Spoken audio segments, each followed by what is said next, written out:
गौरी, हमारे घर में सब्जियां खत्म हो गई थी ना, इसलिए सब्जी आई है। ये सब्जी अभी से मुरझाई हुई हैं और फ्रिज में रखने के बाद तो ये और मुरझा जाएंगी। गौरी तुम ज्यादा मत बोलो, समझी, हमारे यहाँ यही सब्जी आती है और तुम्हें भी हाई सोसाइटी खाना खाने की आदत डालनी होगी।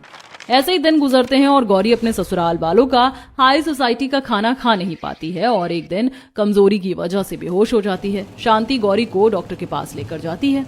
देखिए शांति जी, आपकी बहू ठीक से खाना पीना नहीं खा रही है, इसीलिए उसके शरीर में बहुत कमजोरी हो गई है।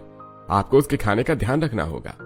डॉक्टर की बात सुनकर शांति परेशान हो जाती है। शांति गौरी को घर लेकर आ जाती है। घर आने के बाद, गौरी बेटा, आखिर तुम ठीक से खाना क्यों नहीं खाती? हाँ गौरी, माँ बिल्कुल सही कह रही है, तुम्हें अपने खाने पीने का ध्यान रखना चाहिए। मैं क्या करूँ माँ जी, आप लोगों का विदेशी खाना मुझे खाया नहीं जाता है। वो साग बिल्कुल प्लास्टिक जैसा लगता है। मुझे तो गाँव की ताजी हरी हरी सब्जियाँ खाने की आदत है। लेकिन गौरी, तुम्हें तो पता है ना, हमारे यहाँ तुम्हारे गाँव जैसी हरी सब्जियां नहीं मिलती हैं। माँ जी, अगर आपको बुरा ना लगे तो क्या मैं लॉन में सब्जियां उगा सकती हूँ? गौरी बहू, क्या ऐसा हो सकता है? हाँ माँ जी, ऐसा बिल्कुल हो सकता है। हमारे लॉन की मिट्टी बहुत उपजाऊ है। माँ जी, मैं लॉन खराब नहीं करूंगी, बल्कि इस तरह से उसमें पौधे लगाऊंगी कि वो देखने में और भी अच्छा लगेगा। गौरी हॉल में सोफे पर बैठकर अपनी सास से ये बातें कर रही थी कि तभी गीतांजलि घर आती है। गीतांजलि के हाथों में 2-3 शॉपिंग बैग्स थे। वो बैग को नौकर को देती है और शांति के पास जाकर, मम्मी जी, कहीं आप इस गंवार की बातों में तो नहीं आने वाली ना? प्लीज गलती से भी इसे लॉन में खेती करने की परमिशन मत दीजिएगा, वरना ये हमारे बड़े बंगले को गांव बना देगी। गीतांजलि बहू, तुम चुप करो। गौरी की तबीयत ठीक नहीं है। डॉक्टर ने उसे अच्छे से अच्छा खाना खाने के लिए कहा है और वो ताजी हरी सब्जियां खाना चाहती है। अगर वो लॉन में थोड़ी सब्जी उगा भी लेती तो उसमें क्या दिक्कत है? गौरी बेटा, तुम लॉन में सब्जी उगा सकती हो। शांति की बात सुनकर गौरी बहुत ज्यादा खुश हो जाती है। वहीं गीतांजलि का चेहरा गुस्से से लाल हो जाता है। गीतांजलि पैर पटक कर हॉल से अपने रूम में चली जाती है। अरे गौरी, अब तुम्हें खाने पीने की कोई दिक्कत नहीं होगी। अब तुम अपनी सब्जी खुद उगा सकती हो। कल हम लोग मॉल चलेंगे और वहां से जाकर सारी सब्जियों के बीज ले आएंगे। रवि की बात सुनकर तबीयत खराब होने के बाद भी गौरी का चेहरा खुशी से खिल जाता है। शांति अपने रूम में सोने के लिए चली जाती है। रवि और गौरी भी अपने कमरे में जाकर सो जाते हैं। अगले दिन गौरी रवि को उठाती है। रवि जी, उठिए ना। अरे गौरी, क्या है, सोने दो ना।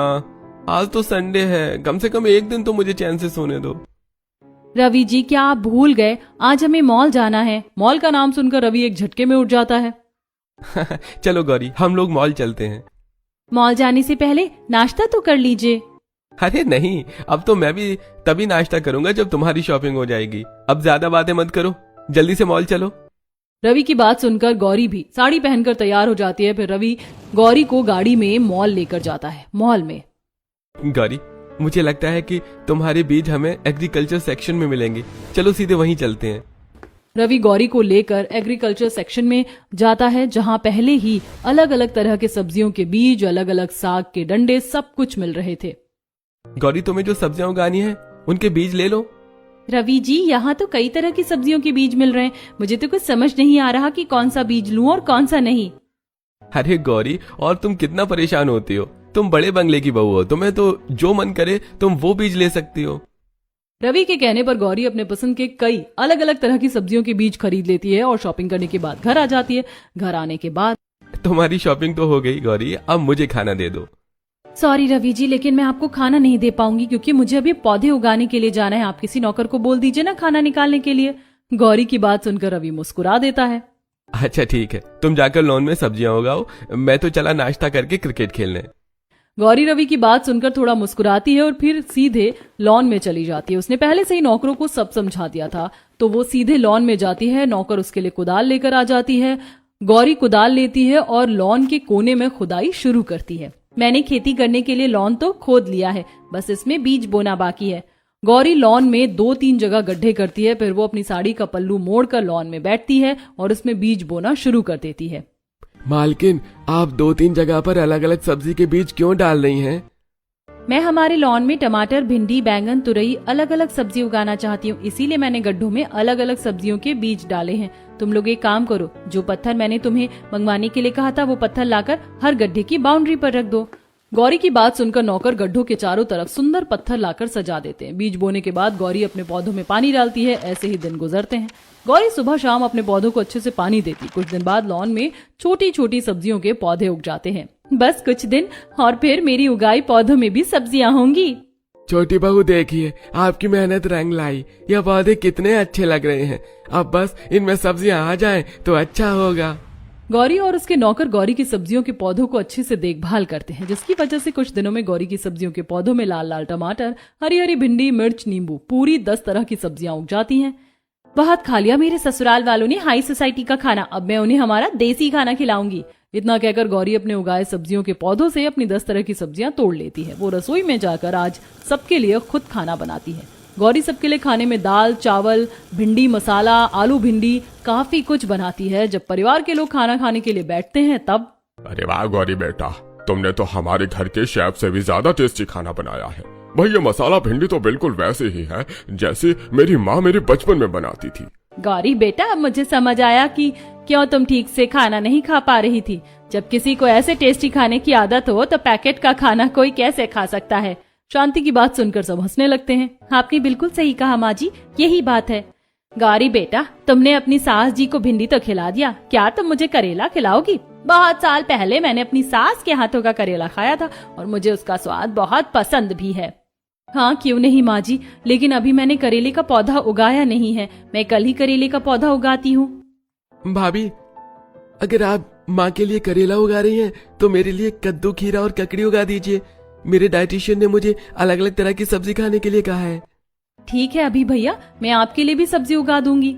गौरी, मुझे बैंगन का भरता खाना है तो मेरे लिए बैंगन उगा देना। अच्छा ठीक है अमित भैया, मैं आप सबके पसंद की सब्जी उगा दूंगी। तुम बहुत टैलेंटेड हो गौरी। सभी से तारीफ सुनकर एक तरफ जहां गौरी खुश हो रही थी तो वहीं गीतांजलि का चेहरा कद्दू की तरह फूल गया था।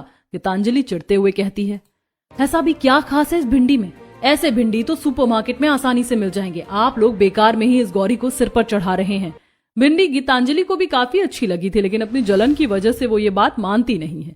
गीतांजलि की बात पर कोई भी ध्यान नहीं देता और सभी खाना खाकर अपने कमरे में सोने के लिए चले जाते हैं। अगले दिन, आज मुझे बहुत सारी सब्जी उगानी है। कमर कस ले गौरी, आज बहुत काम करना है तुझे। गौरी लॉन में गड्ढा खोदती है और उसमें अपने ससुराल वालों की पसंद की सब्जियों के बीज बोती है। आज मैं सबकी पसंद की सब्जियां उगा रही हूँ तो उसके साथ साथ पालक, प्याज, आलू ये भी उगा लेती हूँ। ये मार्केट से आने वाली फ्रीज्ड सब्जी खाने में बिल्कुल अच्छी नहीं लगती है। ये सोचकर गौरी अपने पसंद के कुछ सब्जियों के बीज बो देती है। अलग अलग तरह की सब्जियां बोने के बाद वो डिजाइनर पत्थरों से सबकी बाउंड्री बनाती है। गौरी लॉन में काम कर रही थी कि तभी अभी वहां आता है। भाभी, आपने तो पौधों के बीच में काफी अच्छी बाउंड्री बनाई है। इससे देखने में सुंदर भी लग रहे हैं और एक पौधा दूसरे में मिल भी नहीं रहा है। देवर जी, आपने बिल्कुल सही कहा और मैंने आपकी पसंद की भी सब्जी उगा दी है। बस कुछ दिन और फिर ये सब्जी भी उग जाएगी। गौरी सुबह शाम अपने अपने सब्जियों के पौधों में पानी देती है और किचन से निकलने वाला वेस्ट भी खाद बनाकर मिट्टी में डालती है। कुछ दिन बाद गौरी के नए उगाए हुए सब्जियों में पौधे निकल आते हैं। ये देखकर गौरी बहुत खुश होती है। वो अपने कमरे में जाती है और रवि को इस बारे में बताती है। पता है जी, मैंने जो नई सब्जियों के बीज बोए थे ना, उनके पौधे आ गए हैं। चलिए मैं आपको भी दिखाती हूँ। अपने पौधों को देखकर गौरी बहुत खुश थी, इसीलिए वो अपने पति का हाथ पकड़कर उसे खींचती है। जल्दी चलिए ना, आप इतना टाइम क्यों ले रहे हैं? मुझे आपको सब्जी दिखानी है। गौरी, बच्चा शांत, मैं तो चल रहा हूँ। गौरी रवि की कोई बात नहीं सुनती है और वो रवि को अपने साथ खींचते हुए लॉन में लेकर आती है। रवि गौरी के बोए हुए सब्जियों को देखता है। अरे गौरी, तुमने तो बहुत अच्छा काम किया है। हमारा खाली लॉन देखने में बिल्कुल किसी मिनी खेत जैसा लग रहा है। अरे ये खेत ही तो है, बस मैं यहाँ थोड़े अलग तरीके से सब्जी उगाती हूँ। गौरी, मुझे नहीं पता तुमने ध्यान दिया या नहीं, लेकिन जरा देखो तो तुमने 10 तरह की सब्जियां उगा दी हैं। अब तुम बड़े बंगले में 10 तरह की खेती करने वाली बहू बन गई हो। रवि की बात सुनकर गौरी हंस देती है। ऐसे ही दिन गुजरते हैं। गौरी की देखभाल से कुछ ही दिनों में उसके पौधों में बैंगन, लौकी, तुरई, ककड़ी सब कुछ दिखने लगती है। अरे छोटी बहू रानी, इतने दिनों की मेहनत अब जाकर रंग लाई है। आपके कद्दू, बैंगन, खीरा कितने ताजे लग रहे हैं। और नहीं तो क्या, हमने इतनी मेहनत जो की थी, सब्जियां तो अच्छी होनी ही थी। गौरी अपने नए सब्जियों के पौधे से बैंगन, खीरा, तुरई, कद्दू, करेला काफी कुछ तोड़ती है और फिर किचन में जाकर सबके लिए उनकी पसंद के खाना बनाती है। गौरी इतना अच्छा खाना बनाती है कि उसकी खुशबू से ही परिवार वालों को भूख लग जाती है। शांति हॉल में बैठकर कहती है, गौरी बहू की खाने की खुशबू से ही भूख लग रही है। पहले तो हम सिर्फ पेट भरने के लिए खाते थे, लेकिन गौरी के उगाई सब्जियों को खाकर सिर्फ पेट नहीं, दिल भी भरता है। आप बिल्कुल सही कह रही हो माँ। मैं तो सोच रहा हूँ खाने की खुशबू इतनी अच्छी आ रही है तो खाना कितना अच्छा होगा। ये सब सोचते हुए परिवार वाले डाइनिंग टेबल पर खाना खाने के लिए बैठ जाते हैं। गौरी सबको खाना परोसती है। गौरी के हाथ का बना खाना खाकर आहा हा, क्या करेला बनाया है गौरी तुमने, बिल्कुल मेरी सास के हाथ के खाने की याद दिला दी। ये लो मेरी सास के कंगन, इतना अच्छा खाना बनाने के लिए ये तुम्हारा इनाम है। शांति अपने हाथ से कंगन खोलती है और उसे गौरी के हाथ में पहना देती है। माँ जी, आप अपने कंगन इसे क्यों दे रही हैं? अगर आपको कंगन देना है तो मुझे दीजिए, मैं इस घर की बड़ी बहू हूँ। गीतांजलि बहू, तुम्हें मुझे बताने की जरूरत नहीं है कि मुझे अपने कंगन के साथ क्या करना है। ये मेरा कंगन है और मेरी मर्जी है कि मुझे इसे किसे देना है। शांति से डांट खाने के बाद गीतांजलि का मुंह लटक जाता है। तभी अगर तुम सास बहू की तू मैं खत्म हो गई हो तो मुझे तुम लोगों से कुछ जरूरी बात करनी है। कल हमारे घर पर डिनर करने के लिए कुछ फॉरेन क्लाइंट्स आने वाले हैं। याद रहे उनकी खातिरदारी में कोई कमी नहीं होनी चाहिए। पापा जी, मैं जानती हूँ फॉरेन क्लाइंट्स कैसा खाना पसंद करते हैं और हम लोग भी हाई सोसाइटी का ही खाना खाते हैं। मैं शेफ को बोलकर उनके लिए स्पेशल खाना बनवा दूंगी। ससुर जी, मुझे लगता है कि हमें आपके विदेशी फ्रेंड्स को वो प्लास्टिक वाले खाने की जगह कुछ अलग खिलाना चाहिए। वैसे भी वो लोग प्लास्टिक वाला खाना तो खाते ही होंगे। मुझे लगता है हमें कुछ देसी खिलाना चाहिए।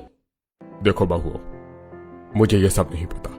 तुम दोनों को खाने में जो बनाना है या बनवाना है बनवाओ। मेरा क्लाइंट खुश होना चाहिए। अगर क्योंकि वो गुस्सा हो गए तो हमारी कंपनी का बहुत बड़ा नुकसान हो जाएगा। आप चिंता मत कीजिए पिताजी, ऐसा नहीं होगा।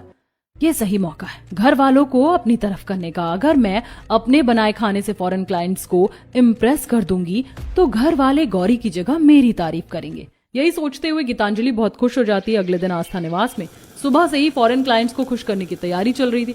एक तरफ गौरी अपने उगाए ताजे हरी सब्जियों से palak paneer, mix veg, fried rice, puri, टमाटर की मीठी चटनी और भी बहुत कुछ बनाती है, तो वहीं गीतांजलि शेफ की परेड लगा रही थी। शेफ, आज तुम्हें सबसे अच्छा फॉरेन खाना बनाना है। खाना बनाने में कोई गलती नहीं होनी चाहिए। अगर तुमने अच्छा खाना बनाकर गेस्ट को खुश कर दिया तो मैं तुम्हारी सैलरी डबल कर दूंगी। गीतांजलि की बात मानकर शेफ खाने में creamy pasta, sweet corn soup, custard, veg lasagna, green salad और भी बहुत कुछ बनाता है। शाम को जब फॉरेन क्लाइंट्स डिनर के लिए आते हैं और डाइनिंग टेबल पर बैठते हैं तब गीतांजलि और गौरी दोनों उन्हें अपना खाना सर्व करती हैं, शेफ का बनाया फॉरेन खाना देखकर। मुझे लगा ही था कि आप लोग हमें इस तरह का ही खाना खिलाएंगे क्योंकि आजकल इंडिया में फॉरेन कल्चर को फॉलो करने लगे हैं। क्या आपको सीरियसली लगता है कि आप लोग हमारा फॉरेन का खाना हमसे अच्छा बना सकते? सॉरी, बट मुझे आपके फूड का कलर ही पसंद नहीं आया। मैं डिनर नहीं करूंगा, मैं जा रहा हूँ।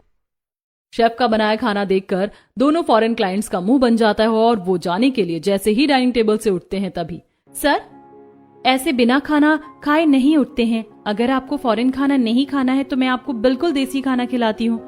शायद आपने नोटिस नहीं किया, डाइनिंग टेबल पर फॉरेन के साथ देसी खाना भी रखा हुआ है। गौरी रॉबर्ट और जैक को फ्राइड राइस, पालक पनीर, मटर पनीर, पूरी, टमाटर की चटनी बहुत कुछ सर्व करती है। रॉबर्ट और जैक जैसे ही खाना खाते हैं उनकी आंखें बंद हो जाती हैं। वाओ, डिलीशियस, क्या फूड है। मैंने ऐसा फूड आज तक नहीं खाया। ये बहुत टेस्टी है।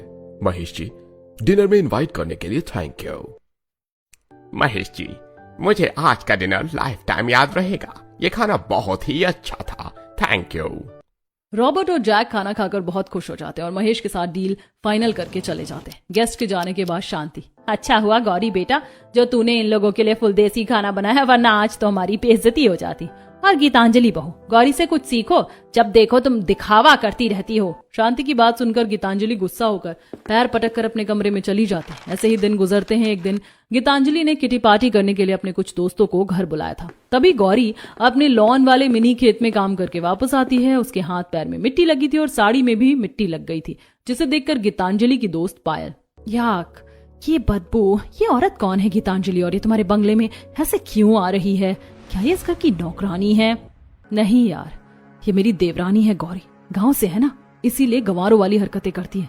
इसे तो मिट्टी में खेलना पसंद है, इसीलिए मिट्टी में खेल कर आ रही है। इस तरह गीतांजलि गौरी की अपने दोस्तों के सामने काफी बेइज्जती करती है, लेकिन गौरी कुछ नहीं कहती। वो अपने कमरे में जाती है और फिर फ्रेश होकर कपड़े चेंज करके किचन में जाती है और अपनी उगाई हुई सब्जियों से गीतांजलि के दोस्तों के लिए खाना बनाती है। खाना खाने के बाद, इम्पोर्टेड कॉफी तो आपने पी ली, अब खाना भी खा लीजिए, मैंने आप लोगों के लिए स्पेशल खाना बनाया है। अच्छा, ऐसा भी क्या बनाया है तुमने? मैंने आप लोगों के लिए पनीर बटर मसाला, जीरा राइस, बूंदी का रायता, पुदीने की चटनी और ग्रीन सैलेड बनाया है। ये कैसा खाना है? हम लोग हाई सोसाइटी के लोग ऐसा खाना नहीं खाते। तुम गंवार इतना भी नहीं जानती हो। गौरी नौकर को इशारा करती है और गौरी के इशारे पर नौकर सारा खाना लेकर डाइनिंग टेबल पर रखता है। खाने की खुशबू से ज्योति और पायल दोनों को लालच आ जाता है। अब अगर तुमने हमारे लिए खाना बनाया है तो हम वेस्ट नहीं करेंगे, हम खाना खा लेंगे। पायल और ज्योति इतना कहकर खाना खाने के लिए बैठती हैं गौरी का बनाया खाना खाने के बाद। यम्मी, ये खाना तो बहुत ही लाजवाब है, ऐसा खाना तो रेस्टोरेंट में भी नहीं मिलता है। गीतांजलि यार, तेरी देवरानी तो सच में बहुत अच्छा खाना बनाती है। ज्योति बिल्कुल सही कह रही है गीतांजलि, तेरी देवरानी तो सच में बहुत अच्छी कुक है। गौरी, तुम क्या बता सकती हो तुम्हारे खाने का स्वाद इतना डिफरेंट क्यों है? हाँ क्यों नहीं, मैं आपको इतना टेस्टी खाने की वजह बताऊंगी नहीं, दिखाऊंगी। ज्योति और पायल दोनों खाना खा लेती हैं और फिर गौरी उन्हें लॉन में लेकर जाती है। मेरे खाने का सीक्रेट ये सब्जी है। ये सब्जी तो हमारे सिटी में मिलती ही नहीं है, वही तो मैं सोचूं तुम्हारा खाना इतना डिलीशियस क्यों लग रहा है। यार गीतांजलि बेकार में ही अपनी देवरानी की इंसल्ट कर रही थी। तेरी देवरानी गांव से है तो क्या हुआ, लेकिन बहुत टैलेंटेड है। हाँ देखना कितने अच्छे तरीके से फार्मिंग किया है उसने। बड़े बंगले में 10 तरह की सब्जी उगाई है और उसके साथ में लॉन में कितने सुंदर सुंदर फूल उगाए हैं, ये तो बहुत ब्यूटीफुल है। ज्योति और पायल दोनों गौरी की बहुत तारीफ करती हैं। गौरी की इतनी तारीफ सुनकर गीतांजलि को अच्छा नहीं लगता। किटी पार्टी खत्म होने के बाद ज्योति और पायल दोनों अपने घर चली जाती हैं। ऐसे ही दिन गुजरते हैं। एक दिन गीतांजलि अपने कमरे में बैठकर गुस्से में कहती है, बहुत हो गया इस गौरी का गुणगान। गौरी की तारीफ सुनकर तो मेरे कान पक गए हैं। घर वालों को फ्रेश सब्जी खाना है ना, तो मैं उन्हें सब्जी खिलाती हूँ। गीतांजलि सुपरमार्केट जाती है और वहां से सबसे अच्छी क्वालिटी की फ्रेश ताजी सब्जियां लेकर आती है। जैसे ही गीतांजलि शेफ को अपनी लाई सब्जियां बनाने के लिए देती है, वैसे ही गौरी भी अपने खेत से सब्जियां तोड़कर शेफ को लाकर देती है। गौरी की सब्जियों को देखकर, मैंने इतनी महंगी सब्जी खरीदी लेकिन इस गौरी की सब्जी तो मेरी लाई सब्जी से ज्यादा ताजी और फ्रेश है। गीतांजलि बिना कुछ कहे शेफ को सब्जी देती है और फिर अपने रूम में चली जाती है। गीतांजलि को भी धीरे धीरे एहसास हो रहा था कि गौरी की सब्जियां सच में अच्छी होती हैं, लेकिन अपने घमंड और जलन की वजह से वो ये मानने को तैयार नहीं थी। ऐसे ही दिन गुजरते हैं। एक दिन गीतांजलि आईने के सामने बैठकर मेकअप कर रही थी, तभी अमित, गीतांजलि देखो मैं कितना फिट लग रहा हूँ और मेरे कपड़े भी अब मुझे लूज हो रहे हैं। ये सब प्रिजर्व फूड की जगह ताजी सब्जी खाने की वजह से हुआ है। अमित जी को पहले कपड़े कितने टाइट होते थे, लेकिन अब ये कितने हेल्दी और एनर्जेटिक लग रहे हैं। सच में ताजी सब्जियां खाने का असर इनमें दिख रहा है। ये सब सोचते हुए गीतांजलि अपने बेटे सोनू के कमरे में जाती है। सोनू बेटा, कब तक गेम खेलते रहोगे? चलो चलकर नाश्ता कर लो। मालकिन, छोटे मालिक अपने कमरे में नहीं है, बल्कि वो तो छोटी बहू रानी के साथ लॉन में खेल रहे हैं। नौकर की बात सुनकर गीतांजलि लॉन में जाती है। वो देखती है उसका बेटा लॉन में सब्जी तोड़ रहा है और तितली के साथ खेल रहा है। अपने बेटे को खेलते कूदते देखकर गीतांजलि की आंखों में आंसू आ जाते हैं। गीतांजलि गौरी के पास जाती है। गौरी, मुझे माफ कर देना, मैंने तुम्हारी बहुत बेइज्जती की, लेकिन तुमने शुरू से परिवार वालों के बारे में अच्छा सोचा, उन्हें ताजी सब्जियां खिलाकर उनकी सेहत को बेहतर किया। और मेरा सोनू वीडियो गेम छोड़कर कमरे से बाहर आता नहीं था, वो देखो तितलियों के साथ खेल रहा है। मैं तुमसे जितनी माफी मांगू उतना कम है, हो सके तो मुझे माफ कर देना। दीदी, आपको माफी मांगने की कोई जरूरत नहीं है, आप तो मेरी बड़ी बहन जैसे, और सोनू तो बहुत प्यारा बच्चा है, मुझे उसके साथ खेलने में बड़ा मजा आता है। अब से मैं भी बड़े बंगले में 10 तरह की सब्जी उगाने में तुम्हारी मदद करूंगी। इस तरह गीतांजलि का एक जलन और घमंड दोनों दूर हो जाता है और फिर गीतांजलि और गौरी दोनों मिलकर अपने बड़े बंगले में 10 तरह के अलग अलग सब्जी उगा